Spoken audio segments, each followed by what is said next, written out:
നമസ്കാരം അഭിഷേക്. നമസ്കാരം ചേട്ടാ. ഒരു നരാധമന്റെ വാർത്തയാണ് ഇന്ന് കേരളം രാവിലെ കേട്ടത്. ഒരു മൃഗമാണെന്ന് തന്നെ പറയാം. കോഴിക്കോട് കക്കോടിയിൽ നിന്നാണ് ഈ വാർത്ത. ഐഡിയൽ ഇൻഡസ്ട്രീസ് എന്ന സ്ഥാപനം നടത്തുന്ന ഒരു വൈശാഖൻ ഒരു ഒരു കൊലപാതകം ചെയ്തിരിക്കുന്നു. ഉം. ആ മൃതദേഹത്തോട് പോലും ലൈംഗികമായ അതിക്രമം കാണിച്ചു എന്നാണ് ഇപ്പോൾ വാർത്തകളിൽ എന്നറിയുന്നത്. പോലീസ് FIR തയ്യാറാക്കി. നമ്മൾ പോലീസ് സ്റ്റേഷനുമായി ബന്ധപ്പെട്ടിരുന്നു. പക്ഷേ ചെയ്ത കുറ്റകൃത്യത്തിൻ്റെ ഒരു വ്യാപ്തി പോലീസിന് മനസ്സിലായപ്പോൾ വീണ്ടും FIR മാറ്റി ശക്തമായ വകുപ്പുകളിലൂടെ കേസ് ചാർജ് ചെയ്തിരിക്കുന്നു എന്ന് മനസ്സിലാക്കുന്നു. എന്താണ് വിശദാംശങ്ങൾ? കക്കോടി തടമ്പാട്ട് താഴം പീസ് ഗാർഡനിൽ വൈശാഖൻ, ഇദ്ദേഹത്തിന് 35 വയസ്സ് പ്രായമുണ്ട്. അപ്പോൾ ഇദ്ദേഹമാണിന്ന് രാവിലെ മുതൽ നമ്മുടെ നാട്ടിലെ മാധ്യമങ്ങളിലെ പ്രധാന ചർച്ചാ വിഷയം. കാരണം ഒരു ആത്മഹത്യ ആയി പോകേണ്ടിയിരുന്ന ഒരു മരണം പിന്നീട് പോലീസിൻ്റെ അന്വേഷണത്തിൽ കൊലപാതകമാണെന്ന് സ്ഥിരീകരിക്കുന്നു. ആ കൊലപാതകം ചെയ്യാനായിട്ട് ഇയാൾ തിരഞ്ഞെടുത്ത വഴി അതിക്രൂരമാണ്. കൊല്ലപ്പെട്ട മൃതദേഹത്തോടടക്കം അനാദരവ് കാണിക്കുന്നു. ഈ മൃതദേഹത്തോട് ലൈംഗികമായിട്ടുള്ള വൈകൃതങ്ങൾ കാണിക്കുന്നു. അങ്ങനെ കേരളത്തെ നമ്മൾ ഇതുവരെ കേട്ടിട്ടില്ലാത്ത തരത്തിലൊരു ക്രൂരമായ കൊലപാതക വാർത്തയാണെന്ന് കോഴിക്കോട് കക്കോടിയിൽ നിന്ന് പുറത്തു വരുന്നത്. ഇത് കഴിഞ്ഞ 24-ാം തീയതിയാണ് ഇതുമായി ബന്ധപ്പെട്ട മരണം സംഭവിക്കുന്നത്. ഈ കക്കോടി തടമ്പാട്ട് താഴത്ത് വൈശാഖൻ്റെ ഒരു ബന്ധുവായ പെൺകുട്ടി. ഈ പെൺകുട്ടിയെ 16 വയസ്സ് മുതൽ ഈ വൈശാഖൻ ലൈംഗികമായിട്ട് ഉപദ്രവിക്കാറുണ്ടായിരുന്നു. ഇവരുടെ കുടുംബത്തിലെ ഒരംഗമാണ് ഇയാൾ. പക്ഷേ നമുക്ക് അവരുടെ ബന്ധത്തെക്കുറിച്ച് കൂടുതൽ പറയാൻ നിർവാഹമില്ല. കാരണം ഇതിന് പോക്സോ അടക്കമുള്ള വകുപ്പുകൾ ഇട്ടിട്ടുള്ളതിനാൽ തന്നെ നമുക്ക് അവരുടെ ഐഡൻറ്റിറ്റി വെളിപ്പെടുത്തുന്ന തരത്തിലേക്ക് ഈ ചർച്ചയെ മുന്നോട്ട് കൊണ്ടുപോകാൻ സാധിക്കില്ല. അതുകൊണ്ടാണ് അവരുടെ പേര് വെളിപ്പെടുത്താത്തത്. തൽക്കാലം ആദ്യഘട്ടത്തിൽ ഒരു പോക്സോ കേസ് ആയിരുന്നില്ല. നമ്മുടെ എലത്തൂർ പോലീസ് സ്റ്റേഷൻ്റെ പരിധിയിലാണ് ഈ ഒരു സംഭവം കൃത്യം നടക്കുന്നത്. അപ്പോൾ അവിടെ ഇട്ടിരുന്ന ആദ്യ FIR പ്രകാരം ഇതിലേക്ക് ഇരയായിട്ടുള്ള പെൺകുട്ടിയുടെ പേരടക്കം കൃത്യമായിട്ട് പ്രതിപാദിച്ചിട്ടുണ്ട്. പക്ഷേ ആ പേര് പോലും നമുക്കിപ്പോൾ പറയാൻ സാധിക്കില്ല. കാരണം 16 വയസ്സ് മുതൽ ഈ പെൺകുട്ടി മരണപ്പെടുമ്പോൾ 26 വയസ്സാണ്. അവർക്ക് 16 വയസ്സ് പ്രായമുള്ളപ്പോൾ മുതൽ ഇയാളിൽ നിന്ന് ലൈംഗികപരമായിട്ടുള്ള അക്രമങ്ങൾ ഈ പെൺകുട്ടി നേരിട്ട് വരാറുണ്ടായിരുന്നു എന്നാണ് ഈ പ്രതി പോലീസിനോട് വെളിപ്പെടുത്തിയത്. അതുപ്രകാരമാണ് ഇപ്പോൾ പോക്സോ അടക്കമുള്ള കൂടുതൽ വകുപ്പുകളിട്ട് കേസെടുത്തിരിക്കുന്നത്. ഇതിലെ പ്രധാന സംഗതി എന്ന് പറയുന്നത് വൈശാഖനും ഈ പറയുന്ന പെൺകുട്ടിയുമായിട്ട് ദീർഘനാളത്തെ പരിചയമുണ്ടായിരുന്നു. ഏകദേശം 10 വർഷത്തിന് മുകളിലെ പരിചയം. അതായത് 25 വയസ്സ് പിന്നിട്ട യുവതിയാണ്. അപ്പോൾ അവർക്ക് 16 വയസ്സെന്ന് പറയുമ്പോൾ ഏകദേശം 10 വർഷത്തോളം ആ പരിചയം ഉണ്ടായിട്ടുണ്ടാകും. അങ്ങനെ ഇവരുടെ ബന്ധുവായിട്ടുള്ള ഈ യുവാവ് വൈശാഖൻ ഈ പെൺകുട്ടിയുമായിട്ട് സൗഹൃദത്തിലാകുന്നു. ആദ്യഘട്ടത്തിൽ ലൈംഗികാതിക്രമം, പ്രായപൂർത്തിയാകാത്ത അവസരത്തിൽ ഈ പെൺകുട്ടിയോട് ലൈംഗികാതിക്രമം നടത്തുന്നു. പിന്നീട് നിരന്തരം ഇവരെ സൗഹൃദത്തിലാക്കുന്നു, പ്രണയത്തിലാക്കുന്നു. അങ്ങനെ ഇയാളില്ലാതെ ജീവിക്കാൻ സാധിക്കില്ല എന്നൊരവസ്ഥയിലേക്ക് പെൺകുട്ടി എത്തുന്നു. അങ്ങനെ ഈ വൈശാഖന് ഈ പെൺകുട്ടി അല്ലാതെ മറ്റു പല സ്ത്രീകളുമായിട്ടും വഴിവിട്ട ബന്ധമുണ്ടായിരുന്നു. ഇയാൾ വിവാഹിതനാണ്, 2 കുട്ടികളുടെ പിതാവുമാണ്. അപ്പോൾ ഇങ്ങനെയുള്ളൊരു വ്യക്തിയാണ് ഈ പെൺകുട്ടിയോട് സൗഹൃദമുണ്ടാക്കുന്നത്, പ്രണയമുണ്ടാക്കുന്നത്. അങ്ങനെ പെൺകുട്ടി അവർ ബാല്യത്തിൽ മുതൽ നേരിട്ട് വന്ന അതിക്രമങ്ങളാണ്. അപ്പോൾ അവർക്ക് മറ്റൊരു ആൺതുണയെപ്പറ്റി ചിന്തിക്കാൻ സാധിക്കില്ല. അങ്ങനെ ഇയാളോട് വിവാഹാഭ്യർത്ഥന നടത്തുന്നു. സ്വന്തം കുടുംബത്തിലെ ഒരു അംഗമാണ്. എന്നാൽ ഇയാൾക്ക് സ്വന്തം കുടുംബത്തെക്കുറിച്ചും സ്വന്തം കുട്ടികളെക്കുറിച്ചുമുള്ള ചിന്ത വരുന്നത് ഈ പെൺകുട്ടിയുടെ വിവാഹാഭ്യർത്ഥനയോട് കൂടിയാണ്. ഇയാൾ അങ്ങനെ ഇവളെ ഒഴിവാക്കാനുള്ള ശ്രമങ്ങൾ തുടരുന്നതിനിടെ ഇവർ ഒരു തരത്തിലും പിന്നോട്ട് പോകില്ല എന്നായി. കാരണം അവർ കുട്ടിക്കാലത്ത് നേരിട്ട ലൈംഗിക അതിക്രമങ്ങൾ, ആ അതിക്രമം ചെയ്തു വെച്ചിരിക്കുന്ന യുവാവാണ്.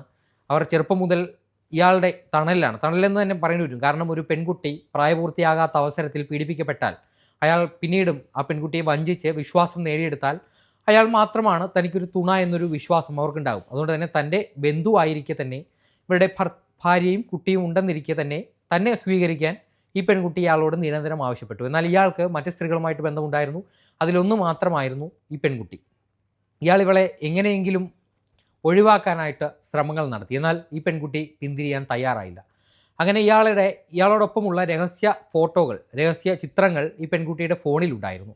ഈ ചിത്രങ്ങളടക്കം പുറത്തു വിടും എന്നൊരു ഘട്ടത്തിലെത്തിയപ്പോൾ ഇയാളെടുത്തൊരു കടുങ്കയായിരുന്നു ഈ പെൺകുട്ടിയെ എങ്ങനെയെങ്കിലും ഇല്ലായ്മ ചെയ്യണം എന്നൊരു തീരുമാനം.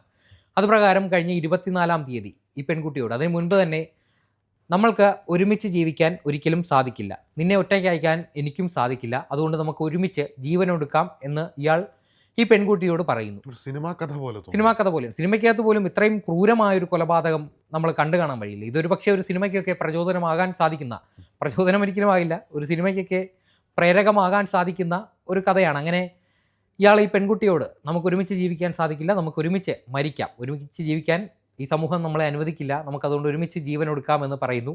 അങ്ങനെ ഈ കഴിഞ്ഞ 24-ാം തീയതി, ജനുവരി 24-ാം തീയതി ഈ വൈശാഖൻ തടമ്പാട്ട് താഴത്തൊരു സ്ഥാപനം നടത്തുന്നുണ്ട്. അതിൻ്റെ പേര് ഐഡിയൽ ഇൻഡസ്ട്രീസ് എന്നാണ്. അത് തടമ്പാട്ട് താഴത്ത് നിന്ന് മൂരിക്കര റോട്ടിൽ സ്ഥിതി ചെയ്യുന്ന ഒരു സ്ഥാപനമാണ്. എസ് കെ ബിൽഡിങ്ങിൽ സ്ഥിതി ചെയ്യുന്ന ഒരു 2 കടമുറികൾ ഉൾപ്പെടുന്ന ഒരു സ്ഥാപനമാണ്. ഇതിൻ്റെ പ്രധാന ജോലി അവിടെ നടക്കുന്നത് എന്താണെന്ന് വെച്ചാൽ നമ്മുടെ ഗേറ്റുകളും ഇരുമ്പ് ഗ്രില്ല് അങ്ങനെ ഡ്രസ് വർക്കൊക്കെ നടക്കുന്ന ഒരു സ്ഥാപനമാണ്. അതിൻ്റെ ഉടമസ്ഥനാണ് ഈ വൈശാഖൻ. അങ്ങനെ ഈ പെൺകുട്ടിയെ 24-ാം തീയതി ശനിയാഴ്ച ഈ വീട്ടിലേക്ക് ക്ഷണിച്ചു വരുത്തുന്നു. 2026 ജനുവരി 24-ാം തീയതി ഈ ഒരു സ്ഥാപനത്തിലേക്ക് ക്ഷണിച്ചു വരുത്തുന്നു. അങ്ങനെ സ്ഥാപനത്തിൽ എത്തുന്ന ഈ പെൺകുട്ടി ഇതിനകത്തേക്ക് ഇയാളോടൊപ്പം കയറിപ്പോകുന്നു. ഇയാൾ ഇരുവർക്കുമുള്ള ഒരു കുരുക്ക് അവിടെ തയ്യാറാക്കി വെച്ചിട്ടുണ്ട്. ജീവനൊടുക്കാൻ പോവുകയാണ്. അപ്പോൾ ഇരുവർക്കും ജീവനൊടുക്കാനുള്ള കയറ് തൂങ്ങി വരണമാണ് തിരഞ്ഞെടുക്കാൻ തീരുമാനിച്ചത്. അങ്ങനെ 2 കുരുക്കിട്ട കയറ് ഇവിടെ തൂക്കിയിട്ടുണ്ട്. അപ്പോൾ ഈ പെൺകുട്ടിക്ക് ആദ്യമേ ഇയാൾ കൊടുത്തത് ഒരു ജ്യൂസ് കുടിക്കാൻ കൊടുത്തു. ഈ ജ്യൂസിനകത്ത് മയക്കുമരുന്ന് ഉറക്ക ഗുളിക കലർത്തിയിരുന്നു.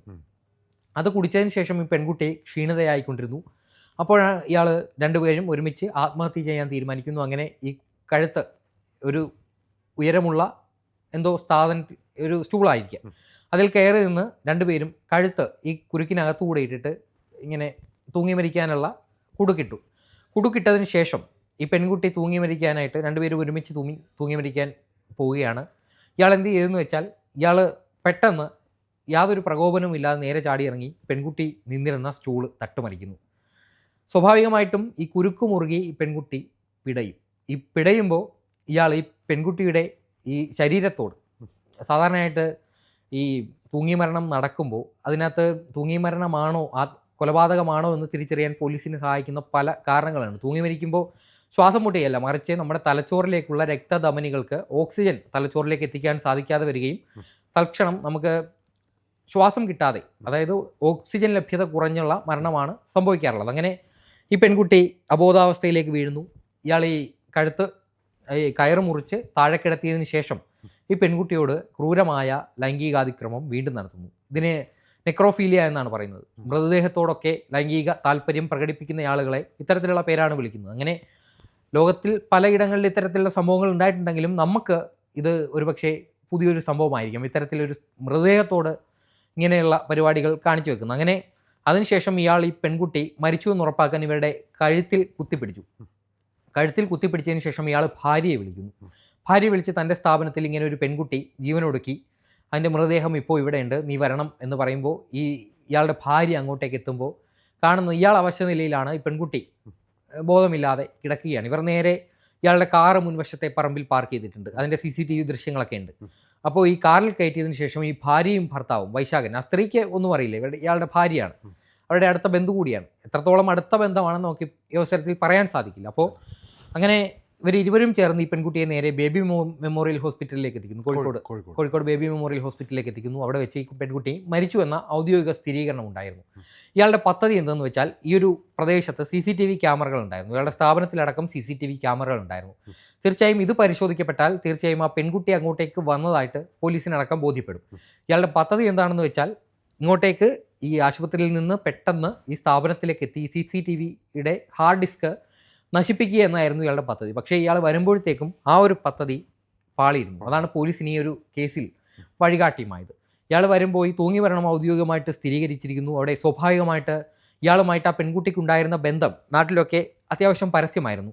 അത് ഈ പോലീസുകാരോടും ഈ പ്രദേശവാസികൾ പറഞ്ഞിട്ടുണ്ട്. അതുപ്രകാരം ഒരു അസ്വാഭാവിക മരണമായിട്ടാണ് ആദ്യം FIR ഇട്ടത്. എന്നാൽ പോലീസ് ഈ സ്ഥാപനം പൂട്ടി സീൽ ചെയ്ത് കളഞ്ഞു. സീൽ ചെയ്യുമ്പോൾ അകത്തേക്ക് കയറാനും പറ്റില്ല, അതിനകത്തുള്ള ഒരു സാധനങ്ങളും കൈവശപ്പെടുത്താനും സാധിക്കില്ല. അങ്ങനെ ഇയാളുടെ ആദ്യത്തെ പദ്ധതി പൊളിഞ്ഞു. പിന്നീട് പോസ്റ്റ്മോർട്ടമാണ്.